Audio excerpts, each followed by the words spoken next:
Thank you guys so much for coming tonight. We had some sunshine. It was beautiful. So I know that you're sacrificing to a few more minutes of that to be here. So thank you so much. I am Misty Bradley, and I am one of the founding members of Edmond PLAC. And I would like to thank you for coming. I would like to remind everyone that there is no campaigning by any candidate, candidates representatives, or candidate supporter.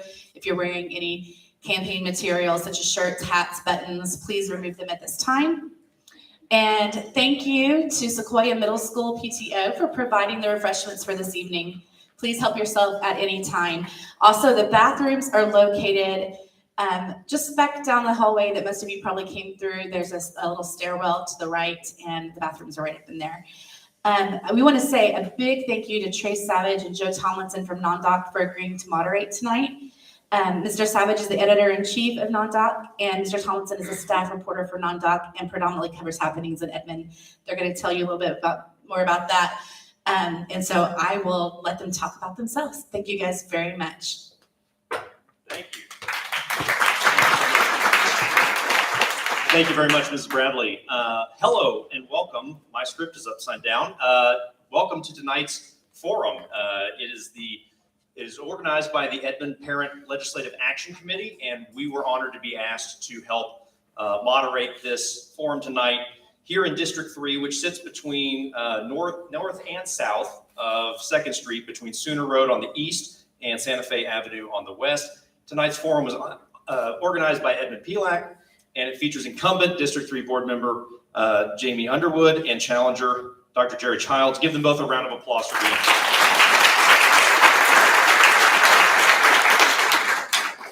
I'm making sure my live stream's all right. Ben nods, it is. Okay, great. Thank you so much. If you want to take out your phones and share that, it's streaming on our Facebook page and on our YouTube page. That's nondoc.com. We'll tell you more about what we do. We've got to sign up to get all your Edmond news that we can provide you over there. But at that point, I want to tell you that my name is Trace Savage. I'm the editor-in-chief of nondoc.com. We're an independent journalism publication based here in central Oklahoma. And we have a project specifically dedicated to covering the civic sector of Edmond. You'll meet Joe Tomlinson on our team, who is our lead reporter on that project later in the night. We are in public, and that means we need you to silence your cell phone. We're actually pulling audio off the feed out here. So anybody who speaks up, you might get caught on the live stream. We want people to be able to listen at home. And also, because we're in public, hold your applause. Because we've got the live stream, we don't want to have applause after every question or every answer. We'll get to the end of each round, and we'll give a lot of chances to applaud for your candidates. So please be respectful. I will stop the forum and ask people to leave if we need to do that. I don't think we need to do that. I think we can have a nice civilized discussion between the candidates for office here. With that said, each candidate will have 2 minutes for opening statements tonight. Then we'll have 3 rounds of questions with about 4 questions in each round. They'll both get to answer. We'll alternate who answers, and then we will have 2-minute closing statements as well. We flipped a coin earlier, and Dr. Childs will go first in opening statements, followed by Mrs. Underwood. And Dr. Childs, with that, the stage is yours for 2 minutes. Thank you, sir. Thank you, Trace. Can you hear that? No, we can't. Turn that. Let me make sure we've got that right. We're going to turn the whole thing on. I was trying to save batteries. There you go. Push that button on the bottom. This is why I make the big bucks, right? Perfect. Dr. Childs, 2 minutes to you as an opening statement. Yes, sir. Thank you. Again, I am Dr. Jerry Childs, running for Edmond School Board. This has been an amazing experience, a very stretching experience for me, but a good experience. It's taken me out of my shell, and I just wanted to introduce myself a little bit to you all. I practiced emergency medicine for 30 years, and needless to say, during that time, I had to make a lot of life and death decisions, talking with people about their loved ones and how they were going to do and what was going to happen, and also served on hospital committees that set policies and procedures. And I've been on a multi-national missionary board called Global Outreach for about 30 years and worked on committees there, hiring over 30 years. We've hired several CEOs that I've been involved with, and also personnel issues. Missionaries are humans, And sometimes missionaries need to be brought home. And we had to make those hard decisions sometimes to bring a missionary home. I've done over 20 medical missionary trips to different countries, including Honduras, Haiti, and Nicaragua, to places that are not easy to practice medicine in, and direct teams and delegate tasks and deal with stress and the friction that goes along with doing that, working in a poorly equipped building. And also worked at Kenya in a nurse department there and taught students, and also worked at the county jail here in Oklahoma County. And I sort of joke, say, what you've heard about the county jail is not true. It's actually worse than that. And as regional medical director for the same company, after I left there, I was responsible for directing dozens of physicians, hundreds of nurses, and thousands of patients around the country. So I thank you for being here tonight and for your time. Thank you so much, Dr. Childs. Really appreciate that.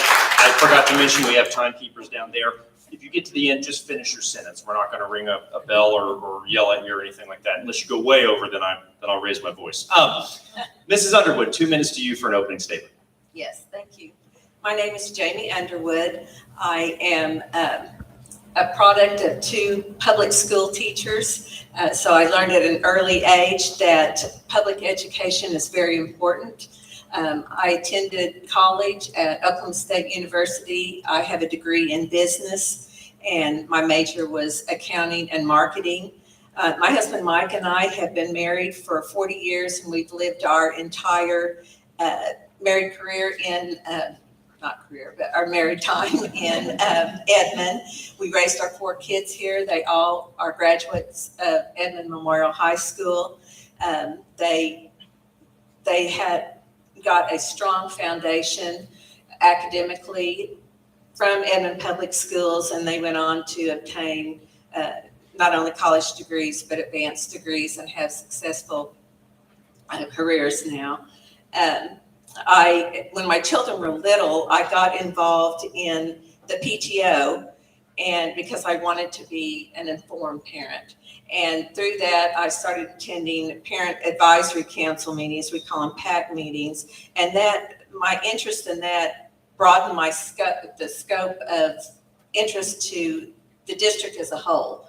And so instead of just focusing on my children's schools, I started looking at the district as a whole. So when my board seat came open, I applied for it, and I've been on the school board for the last 22 years. I also am on the board for the Fine Arts Institute and on the advisory board for the our foundation. Wonderful. Thank you so much. Okay, give them a round of applause for the opening statements. Energy is always a great thing in one of these things. Mrs. Underwood, we're going to start with you. You're the incumbent running for re-election. You've been on the board for more than 20 years. And how do you respond to folks who might think it's time for a change, that institutions benefit from fresh ideas and rotation on a governance board? Okay. 90 seconds. Okay. Well, my experience, I think, is very valuable to the district. We have fresh ideas. We have 2 new board members and a relatively new superintendent. I have a lot of knowledge of the history of the district, of why we did things, why we didn't do things, and what worked and what didn't. I think that's valuable. I still have the desire to serve. I think the good educational system is the backbone of the community, and I want to continue to serve our community. And I think my experience would be very beneficial. Thank you very much, Mr. Childs. I'm going to flip the script for you. You're trying to unseat the senior member of the Edmond Public Schools Governance Board. What do you say to people who value that experience and having steady leadership in a governance capacity? Well, I would say in my emergency medicine career, there'd be sometimes at the end of a shift, one of our physicians would just sort of overwhelmed with things and just didn't know what to do with the patient. And a fresh set of eyes, a fresh set of ideas would suggest something, and you go, oh yeah, let's do that, let's try that. And so I'm thinking maybe a fresh set of ideas might be helpful. I've done many door-to-door knocking on door-to-doors recently, and I start my statement saying that the incumbent has been in office for 20 years, and no, I don't say a name, I don't say anything else, I haven't said anything else, but a lot of the people say, well, that's too long. And I just wonder if it's time to have a new set of ideas. There are things that we're concerned about in our public schools, and maybe a fresh set of eyes and a fresh set of ideas might make a difference. I have nothing but good things to say about Ms. Underwood, but hopefully fresh ideas can make a change and make some improvements in how we educate our children. Thank you. Thank you very much. Dr. Childs, I'm going to switch and start with you on this question. For this question, please provide 2 answers. Here are the 2 questions. What is the biggest issue facing EPS as a whole? And then what is the biggest issue facing one of the schools in District 3 specifically? 90 seconds again to you. I think proficiency scores are a major issue. According to Public School Review, the proficiency scores in math and reading have gone progressively down over the last 10 years. Pre-COVID, they were going down. I'm not sure why, but they are going down. And in spite of that, the graduation rate has stayed the same. And that doesn't seem to make a lot of sense to me, but I'm not in the inside, so I don't know that. I don't know if Sunset Elementary School is in the 3rd district or not, but I'm aware of the fact that there was such a teacher shortage that a couple of grades in the second 9 weeks, I believe, the students were not even given a report card. And that's in Edmond, Oklahoma. That just does not seem acceptable. So that's my answers. Thank you very much. Mrs. Underwood, same 2 questions to you, 90 seconds. What is the biggest issue facing EPS as a whole? What is the biggest issue facing the school in District 3? Okay. Without doubt, I believe that the biggest issue is teacher shortage. It's a nationwide issue, but we are also experiencing it here in Edmond. We've got to have good quality teachers in our classroom. And as Mr. Charles said, Sunset Elementary is one of our schools that's in District 3 that has been on the news lately. And same issue, we had a teacher shortage there. There's a lot that plays into that. We had teachers quit. We had an unfortunate incident where we had a classroom that we had several teachers that were in that classroom, and that is not the best situation for the students. But it's been a challenge for us, but we have looked at the issue and we are making adjustments at this time to make sure all the children receive the education they deserve. Thank you very much. Mrs. Underwood, I'm going to start with you on this question again, 90 seconds. Today's kindergartners will be the class of 2035. It took me a second to think I was the class of 2003, and then I realized that was 20 years ago. But here we are. What educational experiences, innovations, and outcomes do you hope that those students have by the time they graduate from Edmond Public Schools in another 12 years? I would hope that as they graduate from our district, that they are ready to succeed in life, that they have been given every opportunity that they need to have a successful career or life or whatever. I hope that they feel accepted. I hope that they feel challenged, and that they're wanting to go forward with what they've learned and make a difference in society. Thank you very much. 90 seconds, Dr. Childs, same question to you. What educational experiences, innovations, and outcomes do you hope those students will have by the time they graduate from EPS? Well, I think there's a lot of polarization right now, but no matter what a student lifestyle is, every student deserves a good education. Every student deserves to be safe in schools. I would hope that every student is either prepared for college or prepared for career tech school. My son in particular was not a college person. He just didn't do it. He went to VOTech and now he's a successful mechanic. If they go into their chosen profession, then I would hope that they're successful. In order to do that, they need to be proficient in reading, writing, arithmetic, the 3 R's. And we need to improve our proficiency scores so that they are prepared as young adults to have a productive and successful life. Thank you very much. Dr. Childs, I'll start with you on this question, 90 seconds as well. A school board's primary responsibilities includes establishing policy, ensuring financial oversight, and evaluation of the superintendent of the district. As a community member not on the board currently looking in, what is your view of EPS Superintendent Angela Grunwald's job performance?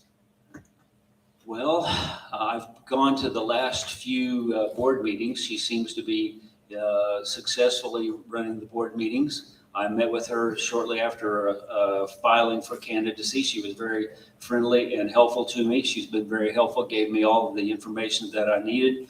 I would have to say that I don't have a lot of knowledge about how successful she's been and how our policies are working. I would just say that, again, we go back to things that are going on in the schools that make me question what directions, what curriculums are we using?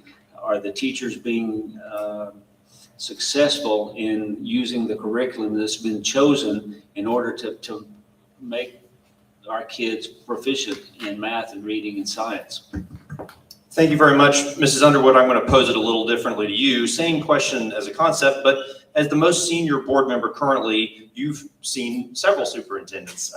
But with Superintendent Grunwald, can you describe for us a time maybe where the two of you have disagreed on something or another, and maybe you had to have a conversation? How did that kind of conversation go? What is it like working with her and governing her from the board? Well, Dr. Grunwald is an excellent superintendent. I had the privilege of hiring her. She is very open with communication. She is willing to talk issues through. There have been times when we've disagreed about things. I've told her my point of view. She's told me her point of view. Sometimes we agree to disagree, but there's a mutual respect there. Her staff has the utmost respect for her. She leans on them to give her ideas also. So she doesn't make any decisions on her own. She includes the team that she has around her, which includes also board members. And I have nothing but the utmost respect for her. Thank you very much. Okay, we've reached the end of round one, which I forgot to tell you was titled Parent Board Member Conference. We thought that was clever, maybe it wasn't. But give them a round of applause for reaching the end of round one. Now, our second round of questions is titled The Report Card, and each candidate, again, will get 90 seconds to answer the questions. We'll rotate. But first, while this question is for both of you, it is really for all the students at Sequoyah Middle School who maybe don't love math and maybe don't think they'll ever have to use it.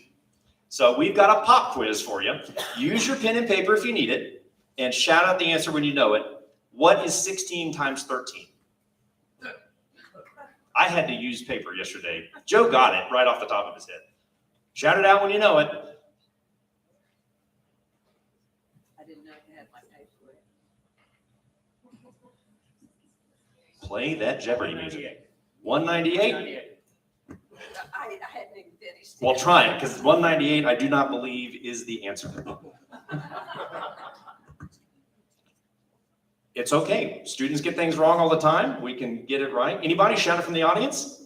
16 times 13. 178 times 13. Yes. 208. There we go. Okay, great job. Thank you for letting us put a little bit of fun into this extravaganza. I forgot to carry the one. There you go. Got to carry that one. You hear that out there, middle school students? It happens to a doctor, right? So just because you got one wrong on your test doesn't mean that you can't be successful in life. But seriously, we asked you that question to lead into asking you this question. Math and reading proficiency scores, Doctor, as you mentioned, have dipped around the country significantly after the pandemic.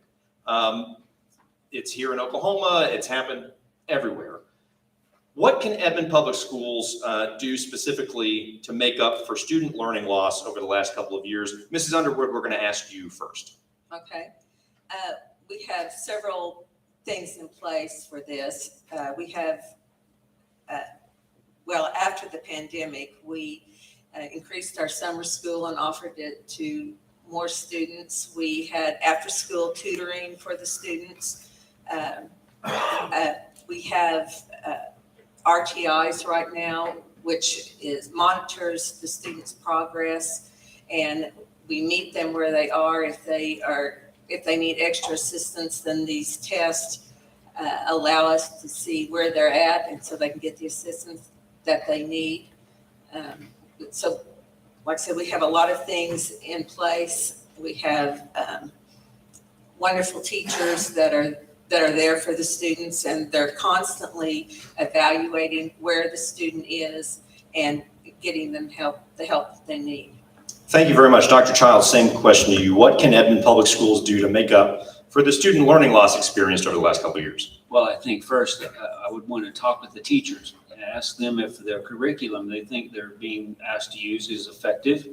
I would want to encourage them to let us know if they agree with the curriculum, if it's not working, and if it's not working, why, and if it's not fixable, we change the curriculum. I think that I've been told that sometimes there's administrative involvement in forcing teachers to teach one way when they don't want to teach that way. And then I think bringing in motivational speakers like people from STEM, science, technology, engineering, and math, to encourage students. If you do well in school, you can enter science, you can enter technology, you can enter engineering or math. And one other thing, let's go to other schools around the country that do have better proficiency schools and ask them what they're doing. What curriculum are they using, and can we use that curriculum? Is there a way we can follow their lead to improve the proficiency scores in math and reading in Edmond? I want to follow up on something real quick, and I'm going to give you each 30 seconds to kind of answer it. This is not planned, but you said your understanding is there's situations where maybe teachers have been instructed by administrators to teach a different way. Can you elaborate on that? And then I'm going to ask you as well, Ms. Underwood. Well, I've been told that, and I cannot confirm it, so this would be hearsay, I suppose, but I've been told that sometimes administrators are forcing the teachers to use a curriculum that they're not comfortable with, and the teachers go to school to learn how to teach, and administrators may or may not be teachers. And that was one of the reasons I left emergency medicine. Non-emergency medicine people were telling me how to practice medicine, and it just wore me out, and I stepped out. That part of that was the reason. And I wonder if there's administrative people that are doing the same thing, saying, this is the curriculum we're going to use, you use it. Mrs. Underwood, as a board member, you focus on curriculum. What is your reaction? Have you heard anything like that? What are your thoughts?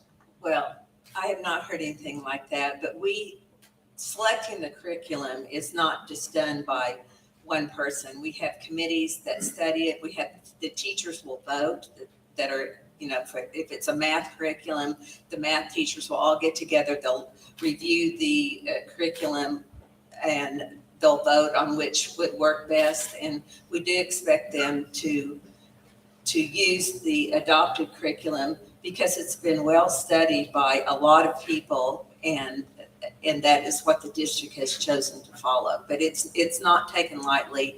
There is a lot of thought that goes into what curriculum is selected. Thank you very much. Thank you. Now, I'd like to introduce Joe Tomlinson. He's another member of our team who serves as our journalist covering the civic sector of Edmond. Joe's position is partially funded by Report for America, which is a national service program, sort of like Teach for America, same idea. He's a core member, and they support the employment of journalists in undercovered areas. In 2020, many of you may know that the Edmond Sun closed. CNHI, which is owned out of Alabama, closed the Edmond Sun, and that left the 5th largest city in the state without regular civic daily journalism. And so, Joe, you're going to come on and ask a couple questions. We hope you get to know Joe a little bit after the debate. Welcome Joe on the stage for us.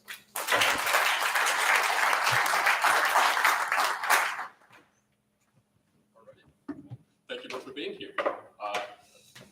So I'm going to ask you guys a couple questions about different things that I've seen and watched at the EPS board meetings. Ms. Underwood, this question is for you first. From October 21 to October 22, Edmond Public Schools saw the largest single-year student growth in the district's history, almost 700 students. The district had generally gained about 400 students per year, and they purchased 80 acres in East Edmond for a 4th high school and a joint elementary and middle school. How do you guys keep classes from increasing in the district, and what other services need to expand with this continued growth? Ms. Underwood. Well, this year, we had unprecedented growth. We grew over 700 students. And our board goal and our district goal is to keep classroom sizes as small as possible.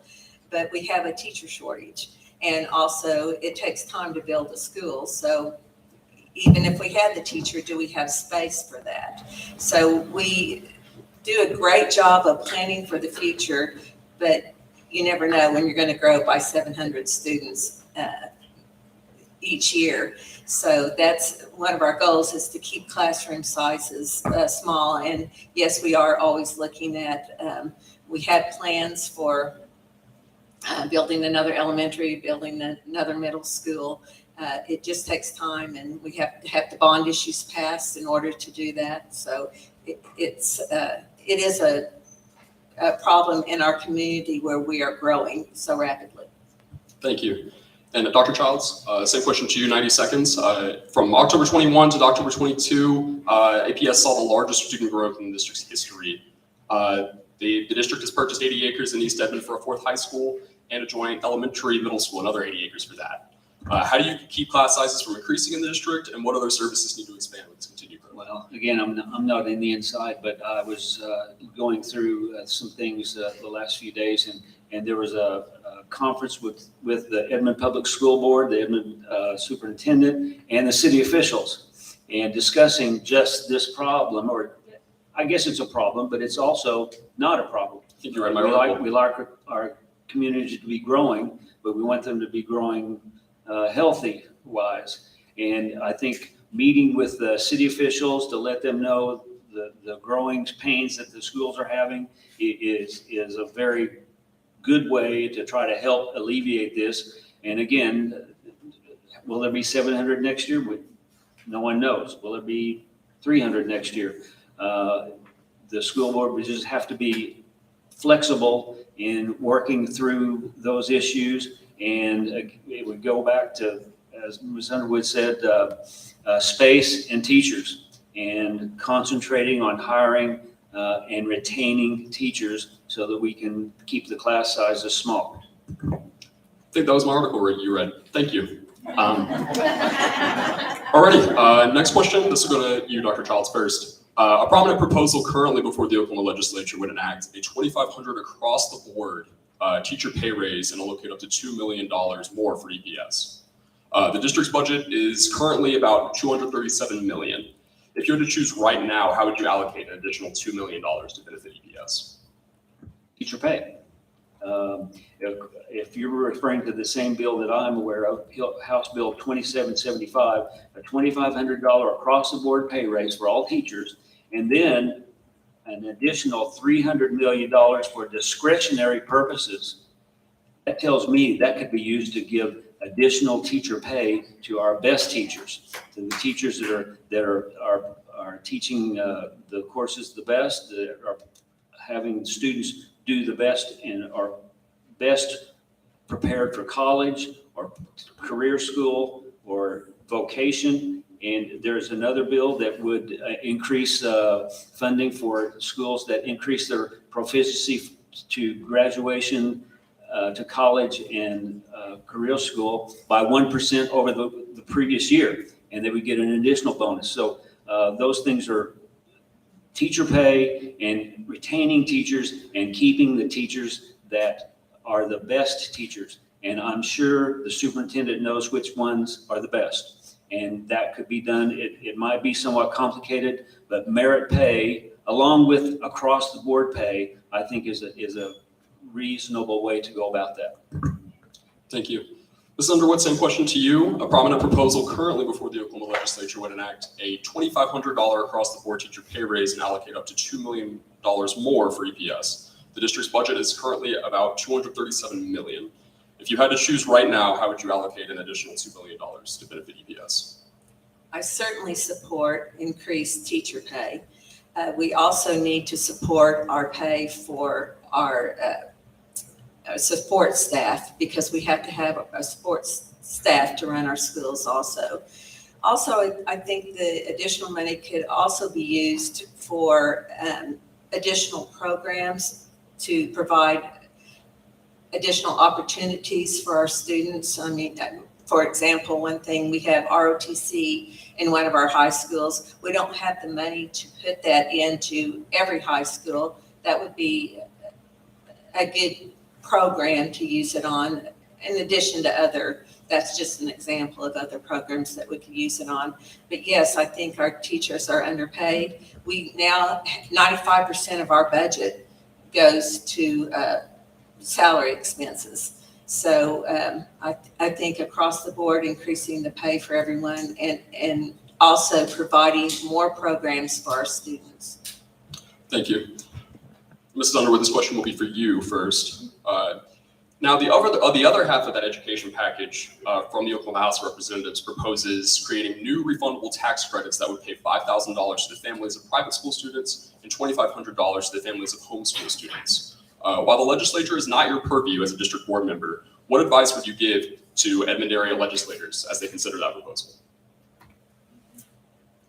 Well, I'm not in favor of that because there's only so much money in the state budget, and that is taking the money right off the top. They're not, I think they've changed it to where they're not going to take it directly out of the education budget, but it's taking it off. So you're prioritizing that above everything else in the state, roads and everything else like that. Private schools are not held accountable like public schools are.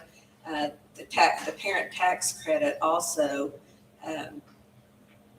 it doesn't take into account the income level of a family that already has their kids in private school.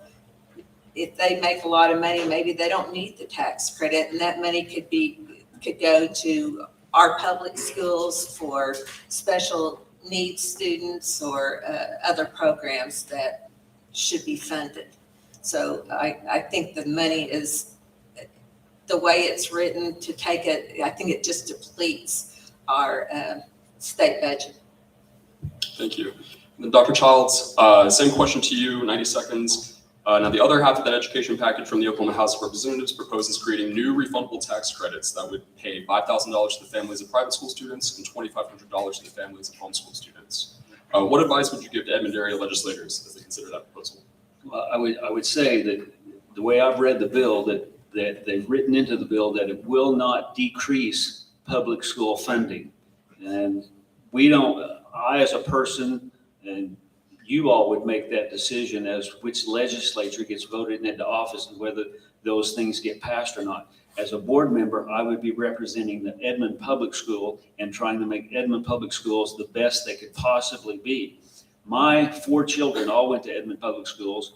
They're all successful and they're all doing well. And I never, in my wife and I don't think we ever considered sending our kids to private school.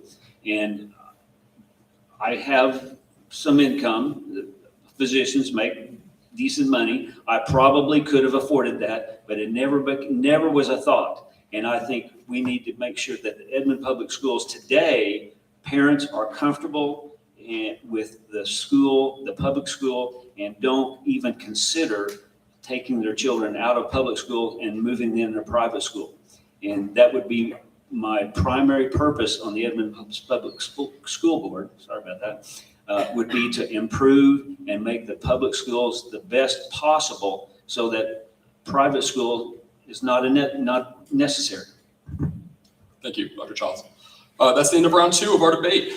Give the candidates a round of applause. And please welcome Joe Savage back on stage. Thank you, sir. Give Joe a round of applause. Really great job. I can tell you it's nerve-wracking to be up here. In fact, just the fact that we did the little intro differently, I totally blew my intro for tonight's forum. I've done 25 of these and I messed it up. So Joe, great job. We have another debate that we're going to do next Tuesday, March 28th for Ward 1 of the City Council. We'll tell you more about that in a minute. I want to get to round 3, which is titled Long Division. There's a pun in there somewhere. And we're going to talk about the climate of Edmond Public Schools District and education in the state. Dr. Childs, this will go to you first for 90 seconds. EPS has core values of hope, collaboration, integrity, and belonging.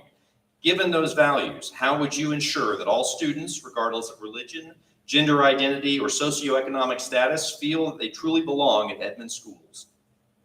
Well, as I've said, I think every student in Edmond deserves a good public education.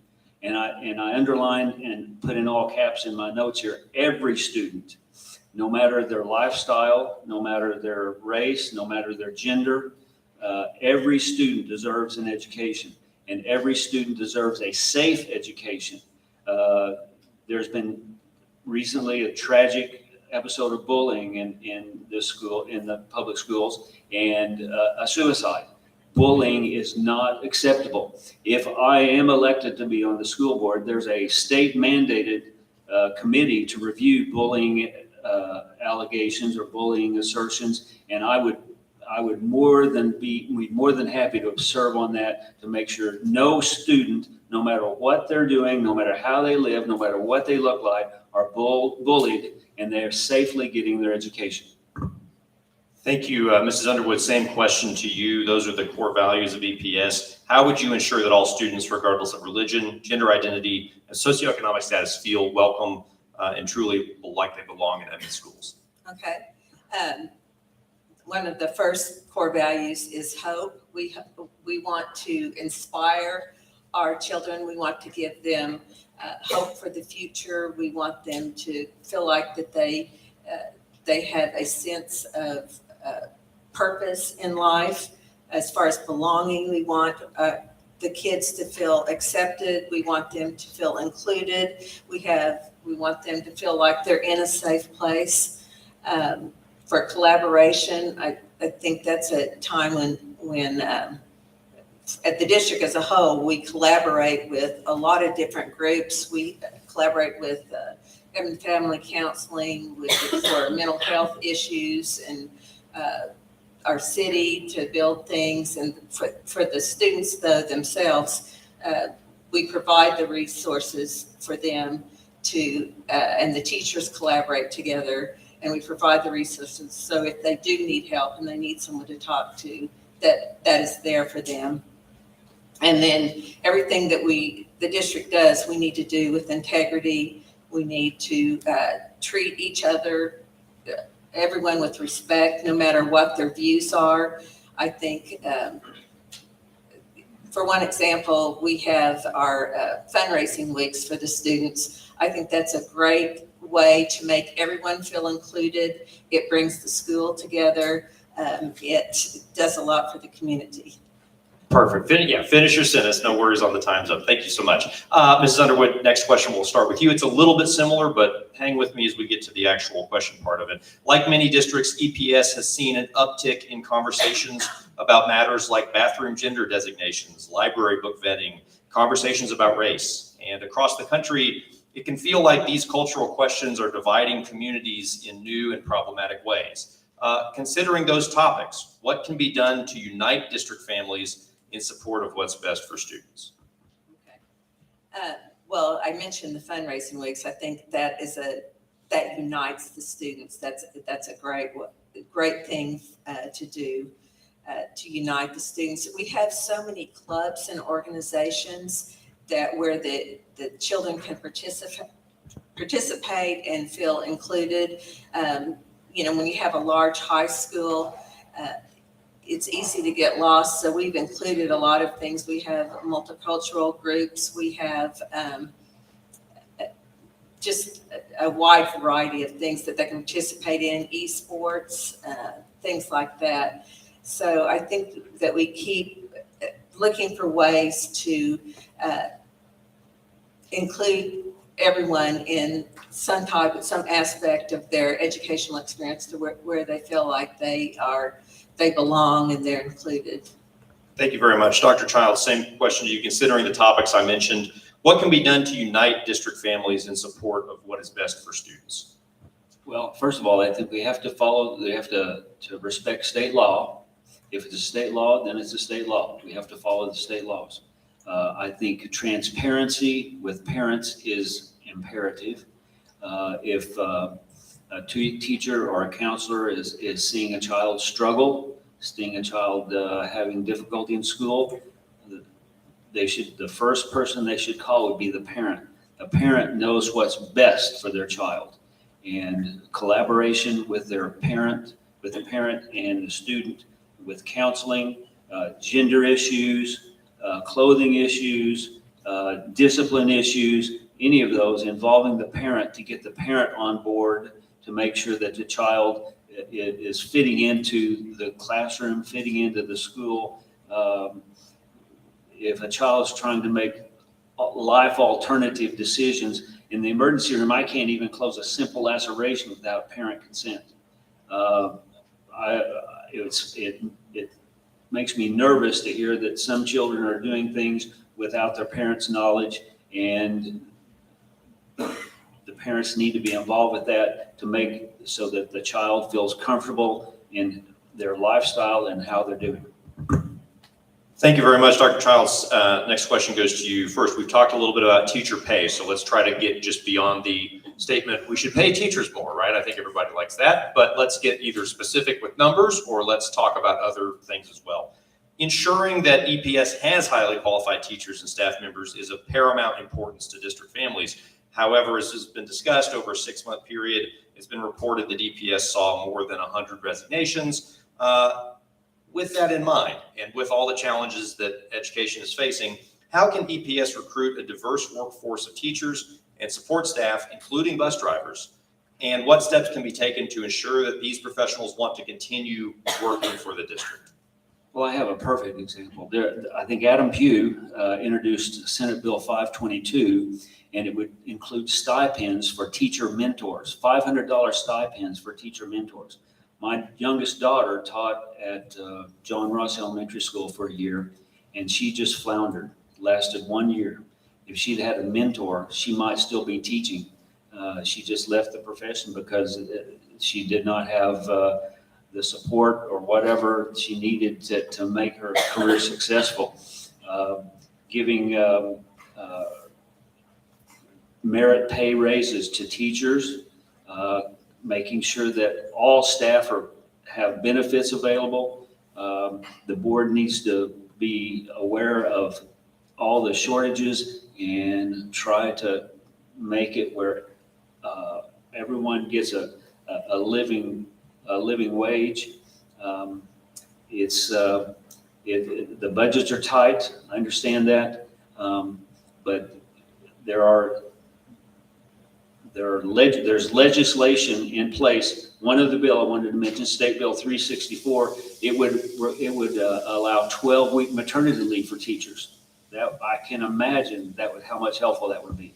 So those are things that would keep our teachers and keep them and retain them long term. Thank you very much, Mrs. Underwood. Same question to you. 90 seconds. How does the district recruit teachers, staff members, bus drivers, and ensure that they are wanting to stay long term with the district? Yes, we try to think outside the box because, as I said, the teacher shortage issue is a national issue. We do have mentors for our first-year teachers, and I think they find that very valuable. Teachers want to be treated with respect, and they want to feel valued. We try to do that. We try to provide them extra training and make our district a desirable district to come to. And I think we do a good job of that also. We try and make sure the teachers have not only all the training that they need for things, but also any supplies that they need and all the resources that they need. As far as bus drivers are concerned, not all districts provide health insurance for bus drivers and for support people, but we do that.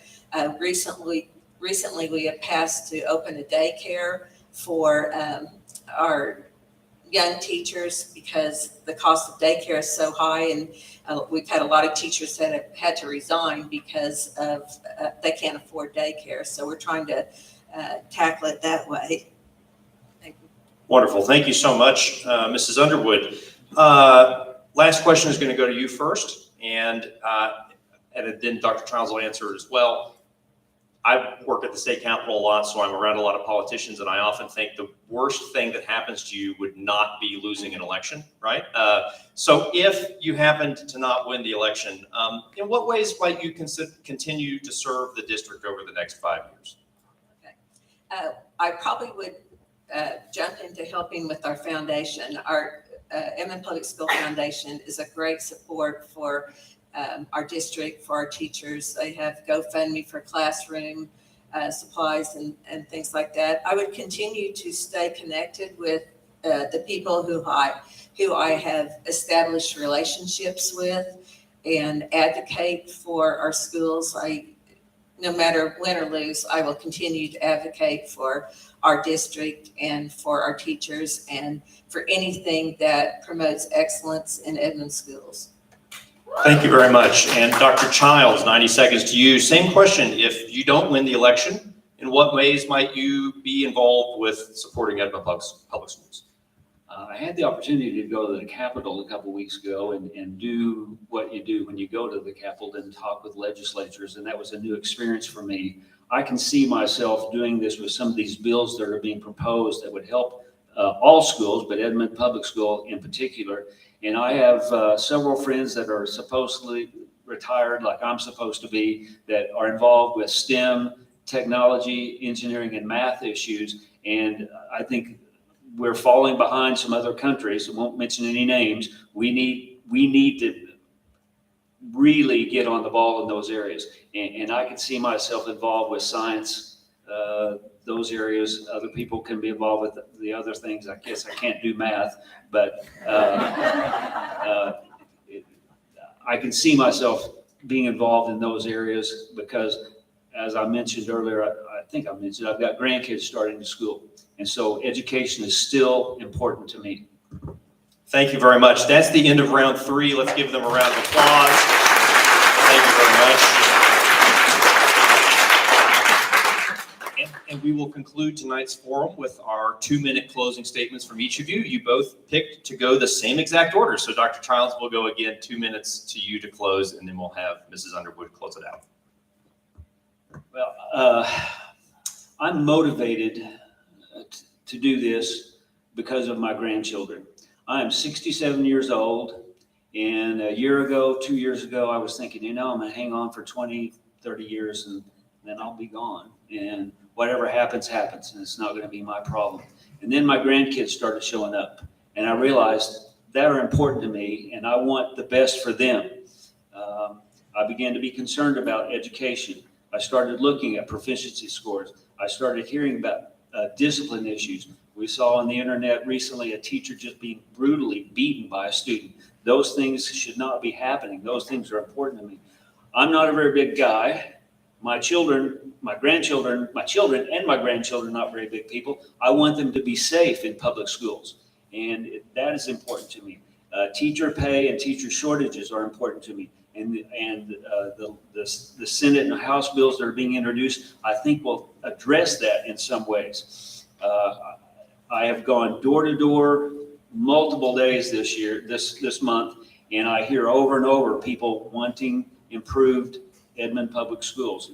And the schools need financial support. Hopefully that will happen through some of these House bills. And there are people that are volunteering for schools, and public education, because of my grandchildren, your children, and your grandchildren, is important, and I want to stay involved. Thank you very much. We'll give a 2-minute closing statement to Mrs. Underwood, and then we'll give them both a round of applause. Thank you so much. Well, I believe that we had a great public school system. We had challenges, of course, but we look at the challenges, we study what they are, and we look for the best way to improve our school district. I'm a strong believer in public education. I think that it opens so many doors for people, and I think that our public schools here in Edmond are the backbone of our community. It's why people move to Edmond, and I will continue to advocate for anything that would improve our school system. I value education for all students. I think that collaborating with our partners that we have is very important. I have established relationships with city leaders, with the legislative leaders, and with the administrative staff. And I think that with my history and those relationships and my experience, that I can add a lot of value to our school district. Thank you so much. Give them both a round of applause. I really appreciate when candidates for office will stand in front of the public and answer some questions. In a world where we could spend thousands and millions of dollars on Facebook and Google ads and mailers, it's really important and wonderful when candidates will sit in front of the people they want to represent and answer a few questions, even if we throw a mathematic curveball. That is tonight's debate. Thank you so much for the Edmond Parent Legislative Action Committee for organizing this. They wanted to say a lot more about nondoc.com and the publication we run. I didn't want to take that time up on the stage, but please, if you have a chance to meet Joe, meet Kylie on our team, make sure you get signed up for however you want to get the news about Edmond. We'll text it to you. We'll email it to you. You can follow us on social media. Our goal is to help provide more civic information. We have a newsletter that comes out every Tuesday. So follow us on that. And speaking of next Tuesday at 6 p.m. on March 28th at the UCO Liberal Arts Building, right in the theater, right in the front of the building, we are doing a debate between the two candidates for Ward 1 on the City Council. It's an open seat. The incumbent's not running. And we have Ashley Bradley and Tom Robbins, who are both going to be there. We're going to ask them some questions. It'll be a good time. Please follow us and share with your friends what we're trying to do. Thank you so much. Would you give us the name of that website one more time? Yes, absolutely. It's nondoc, NONDOC